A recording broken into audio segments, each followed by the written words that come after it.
Hi guys, welcome to Snake Nook.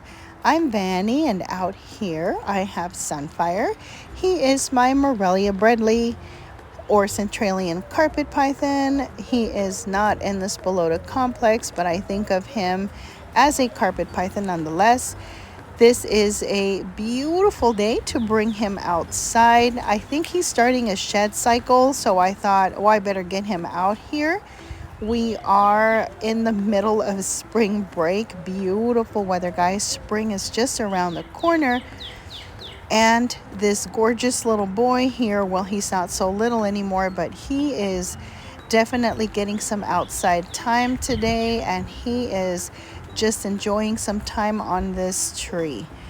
A good way to save some money with enrichment is just to take your snake outdoors if you are able to, if you have a backyard, or even better, if you have a tree that you can take your snake to. That is absolutely the best way to save money. You don't have to purchase anything for enrichment. If you just want to take your snake outside, let them hang out on a tree. It does not have to be a very big tree, but letting them get some exercise using a tree is perfect. This beautiful arboreal species certainly appreciates some climbing opportunities, and I noticed that he is being quite cautious out here. I did look around just to make sure that there was no hawk in the area, or at least that I could see. There's no type of raptor out here. I like to look out for those little raptor birds because you never know where they can be hiding. And I kind of like to look around to make sure that it's raptor clear. And then I can bring out my snake. This little boy is not so little. I don't know if you can kind of pick up on his size, just kind of based on his surroundings. And he's not that little, but he's not a fully grown carpet yet. He is actually close to 2 years old. So he's still needing to put on some size. He loves it out here.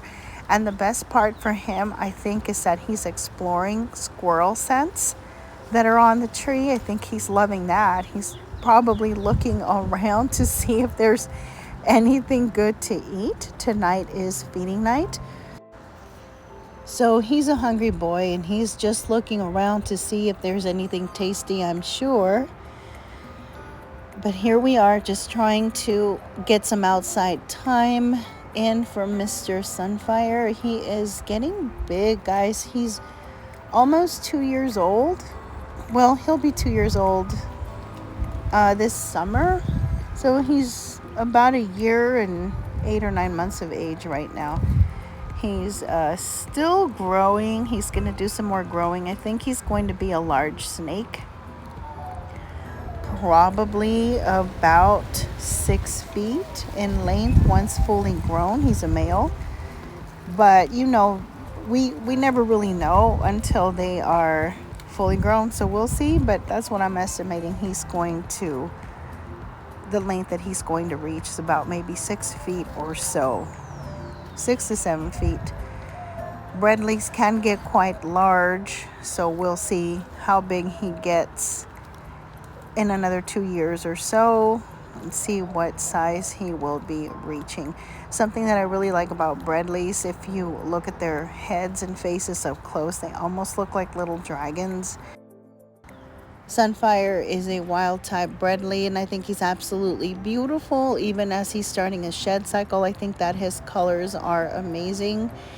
But I do notice that the camera, I can spot the difference right away. The camera's not picking up on his beautiful brown colors. He looks more drab on this video. I'm not sure what is going on with the quality of my camera because I'm using my iPhone, but I feel like it doesn't quite pick up the crispness of the colors.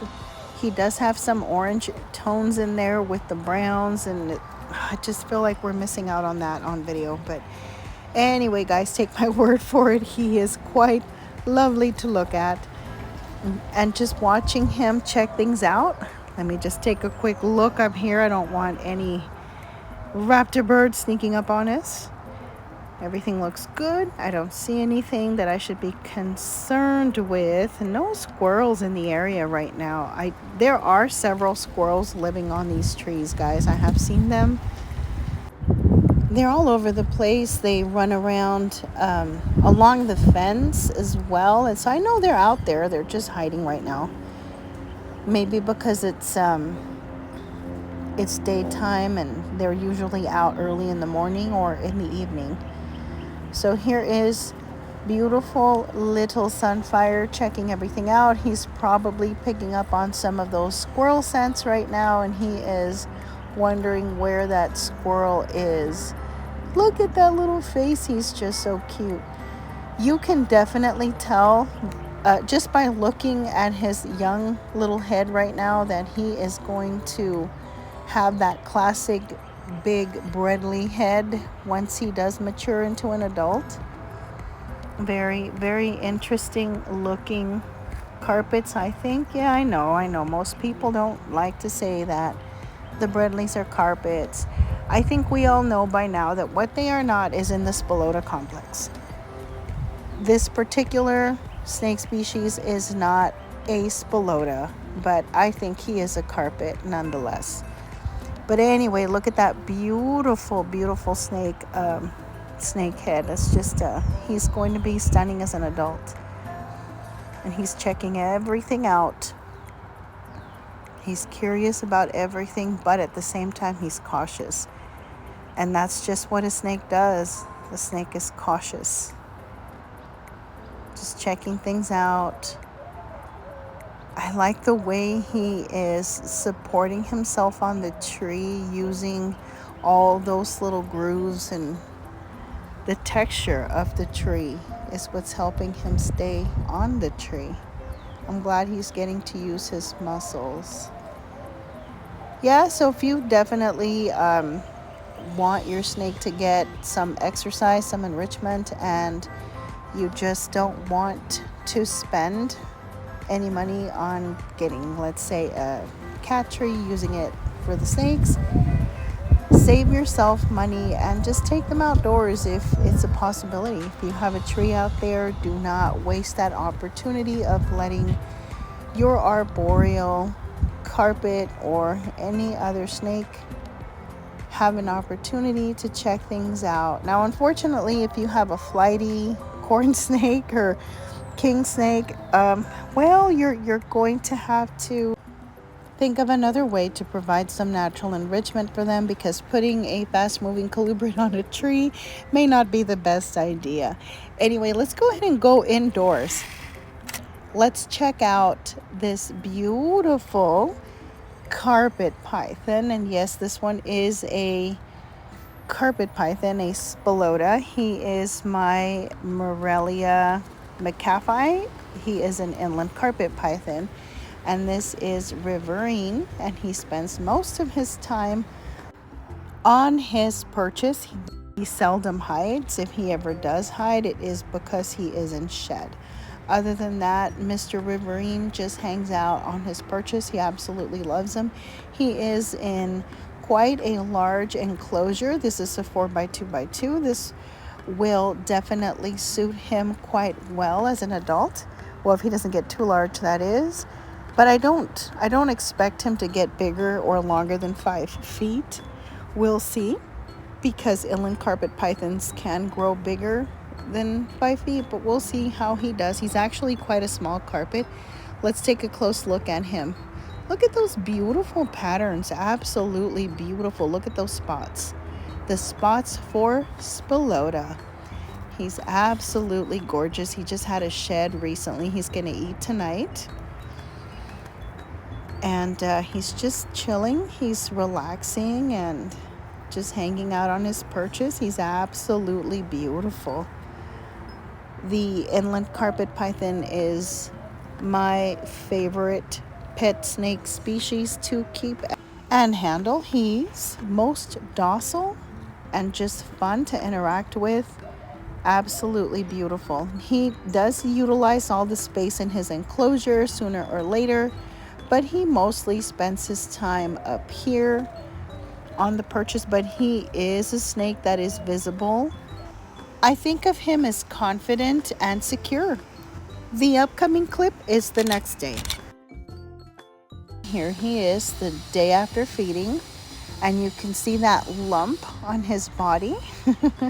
He had a rat pup for dinner last night, so he is definitely nice and full and content. He's just chilling there, keeping an eye on everything. Riverine was the very first inland carpet python that I bought. That was about a year ago, guys. So he's been with me a year now.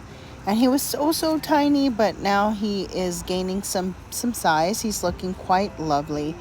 And inland carpet pythons in their natural habitat, guys, in Australia, they are actually now considered a rare sight.